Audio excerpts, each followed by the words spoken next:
রাধে রাধে বন্ধুরা, আজকে এসে গেছি আমরা বৃন্দাবনের কোথায়? এটা হলো নিধিবন, এক অপূর্ব সুন্দর শ্রীকৃষ্ণ এবং শ্রী রাধার লীলাক্ষেত্র। এখানে এসে এক পরম শান্তির অনুভূতি হয়। চারিদিকটা খুব সুন্দরভাবে এক্সপ্লোর করার জন্য আপনারা এর ভেতরে ঢুকে তবেই এক্সপ্লোর করুন। দরকার হলে একজন গাইড নিয়ে নেন, এবং গাইড যাকে নেবেন সে যদি একটু বয়স্ক বা অভিজ্ঞতা সম্পন্ন গাইড হয়, তাহলে সেই নিধিবন সম্বন্ধে আপনাদের অনেক কিছু বৃত্তান্ত দিতে পারে এবং তারও কিছুটা আর্থিকভাবে সাহায্যও হয়।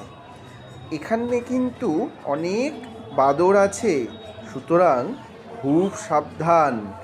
আপনার সাবধানতা আপনার গুরুত্বপূর্ণ জিনিসগুলোকে রক্ষা করবে। রাধে রাধে বন্ধুরা, সবাই ভালো থাকবেন এবং আমার চ্যানেলটিকে সাবস্ক্রাইব করবেন, লাইক করবেন, শেয়ার করবেন। রাধে রাধে।